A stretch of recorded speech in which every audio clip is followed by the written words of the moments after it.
Fluffy Horde is a game that's a bit tricky to easily categorize. On the one hand, it looks like a puzzle game, which is technically true. However, it also has elements of tower defense games injected into its DNA. It's a weird blend of genres that even has the developers themselves a little bit stumped as to what to call it. The game's Steam page says it's a hybrid between a real-time strategy game and a tower defense game, but in reality, the RTS elements are so bare that I think calling it a puzzle/tower defense hybrid is the most accurate way to summarize it. While it certainly has traces of Kingdom Rush and Plants vs. Zombies that are very apparent in its gameplay, I found it to have more in line with something like Worldy Goo. Most levels require you to solve a puzzle to advance, and the way you do this is by utilizing tower defense motifs in order to accomplish your tasks. And really, that's something that makes Fluffy Horde shine. It's a challenging yet ultimately accessible game that does a good job of throwing a bunch of different ideas together and blending them into something that's both unique enough to make it difficult to compare to something that already exists, but also something that's fun enough to make it worth recommending to a certain crowd. But only for a certain crowd. This isn't a game with universal appeal, nor is it something I'd recommend to people who are only lukewarm about puzzle games in the first place. Fluffy Horde isn't perfect, and it does fall short on how it implements some of its ideas, on more than just a mechanical level, but overall it's a unique puzzle game that is actually surprisingly deep in terms of how it mutates its own game mechanics on a level-by-level basis, and how it tests your ability to adapt what you already know to a scenario that may be totally unfamiliar to you. And that's because Fluffy Horde puts great stock into level variety. The campaign is about 4 chapters, and each chapter is about 25 levels, so there's plenty of gameplay to be found here. And despite its heavy tower defense influence, there are surprisingly very few levels that require you to only defend your objective point from enemies advancing on you. If you are defending these objectives, which in this case are windmills, it's usually done in conjunction with some other task required for you to win. Some levels require you to escort a unit to the endpoint of the map while avoiding the ravenous furry horde that descends upon them, either because that unit will be killed by them, or the presence of rabbits prevents them from moving. Other levels require you to feed a giant worm a certain number of bunnies to progress, and sometimes all you're asked to do is slaughter the rabbits that you're facing. But it's never as straightforward as that. There's always something that exists to challenge your wits, whether it's through raising and dropping bridges to hamper movement, or forcing the enemies to step on switches so you can move your own units where they need to go, or using certain units in a variety of different ways, using teleportation pads to direct your enemies from one place to another, or even firing a mortar that doesn't kill your enemies, but rather moves them around the level. It's got a lot going on, and honestly that's one of the best things about the game. Alright, so the gameplay is solid. It's got a solid grasp of making interconnected mechanical systems work in tandem with one another, and it's got enough variety to keep things progressing at a steady and an engrossing rate. But we need to talk about the big elephant in the room, and that's the game's theming. Yeah, I was talking about bunnies before. As you can tell, your enemies in Fluffy Horde are, well, rabbits.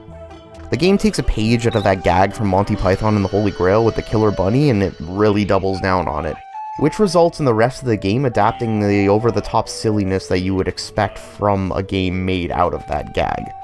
Mechanically, the fact that you're facing off against a horde of bunnies works fantastically, since the bunnies will continuously multiply, and one of the challenges of the game is to balance their growing population with whatever objectives you need to accomplish.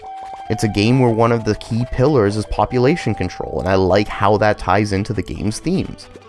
This is usually done by gathering as much gold as you can, whether it's through protecting your gold generating buildings or actually feeding bunnies into a machine that turns them into gold, and then upgrading your units to their maximum level, which increases their attack speed, their damage, and their movement speed. However, the mere fact that you're facing a horde of bunnies is enough to take the rest of the game off the rails at times, and not necessarily in a good way. The jokes range from the sort of things that gave me a soft chuckle to just cringing at its obnoxiousness. I found when the game was trying to be a little more subtle, it worked a lot better. Like this decoy unit that you use to attract the horde to certain areas of the map, who just so happens to be a dancing man dressed in a giant carrot suit. Well, it's subtler until you hear the unit speak when you move him. Come on, I won't bite. I mean, hopefully you will, or else there is not much point in wearing this. I don't know, maybe I'm just not the target audience for some of this game's writing, but I just don't think that there was a single instance where I laughed out loud at anything that was presented.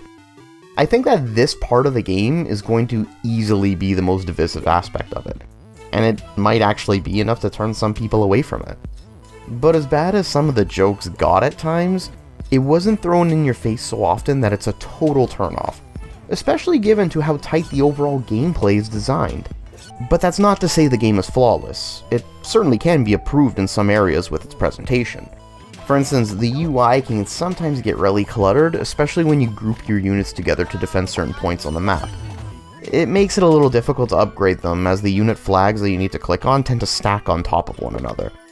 The simple answer is to just move them away from each other, but that becomes a bit tedious when you have a stack of multiple units all grouped together.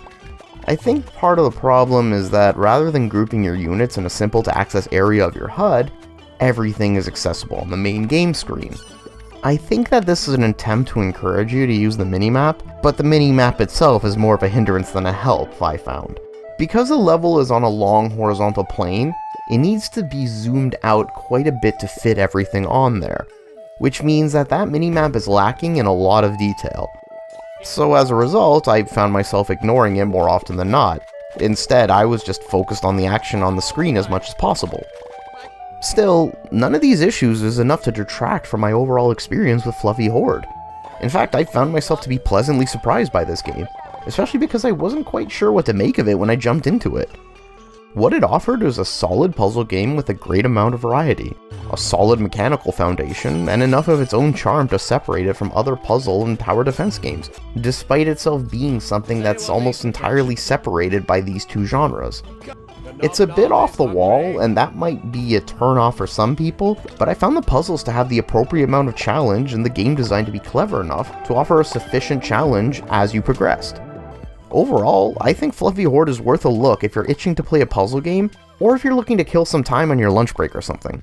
Just keep your expectations in check if you decide to give it a go.